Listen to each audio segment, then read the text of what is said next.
A woman has accused Russell Brand of exposing himself to her and then laughing about it minutes later on his BBC radio show. The woman says it happened in 2008 when she was working in the same building as the BBC in Los Angeles. The encounter left her stunned. She says, minutes later, he was recorded laughing with his co-presenter who said Brand showed his willy to a lady. Neither Brand nor his co-presenter have replied to requests for comment. It is the first time that Brand has been accused of sexual misconduct and then heard discussing it. It also raises serious questions for the BBC about how that part of the show, which was pre-recorded, was allowed to be broadcast days later.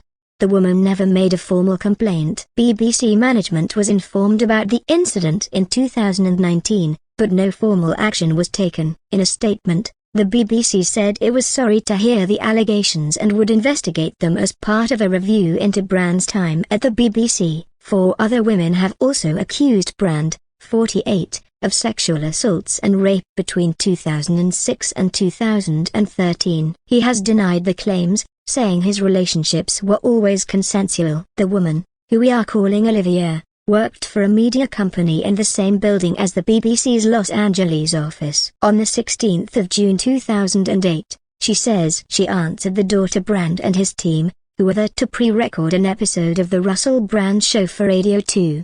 She then went to the bathroom to get some sinus medication, walking past the radio studio. While squatting to look through the medicine cabinet, she says she felt someone behind her. She turned around to face a man's crotch. I was startled and got up and I realized it was the man that I'd let in, Russell. In the conversation that followed, she recalls him saying, "Oh, I think you're a bit alright. I think you're a bit of alright.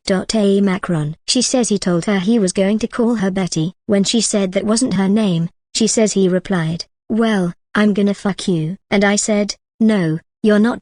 A Macron." She says he then pulled out his penis on his hand and pretty much served it to me as you would be serving someone some food. She says the door to the bathroom was closed, and she felt trapped. There was a bit of banter going on because I didn't know what to do. Olivia says he then put his penis back in his trousers, and she heard someone banging on the door. She says someone from his team called for him, at which point Brand left. Olivia says she returned to her desk in disbelief at what had happened, and texted a BBC employee in the office about it. He told her that he knew what had happened because Brand was talking about it in the studio. Following the investigation by The Times and Channel 4 into Brand's alleged behavior, published earlier this month, Olivia says she tracked down a recording of the program.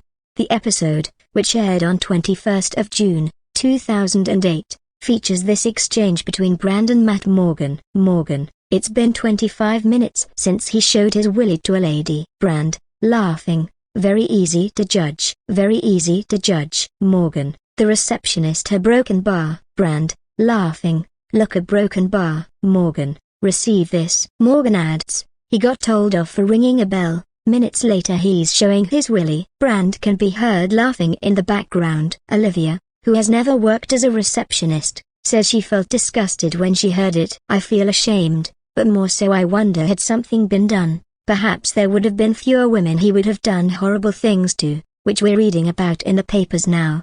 Olivia never made a complaint but said she had hoped that someone from the BBC would contact her after hearing the recording. "That never happened. I thought to myself, oh, that's a bit strange. Nobody has come to say sorry to me for his behavior. So I thought perhaps that particular audio, because it was so graphic, had been cut out, which is probably why I never pursued it." She says she thought people wouldn't take her seriously. I am blonde. Accented. She says she was also worried about the potential impact on her and her family if she had raised it officially. "Had I known audio existed, I probably would have done something as the incident would have been corroborated," she says.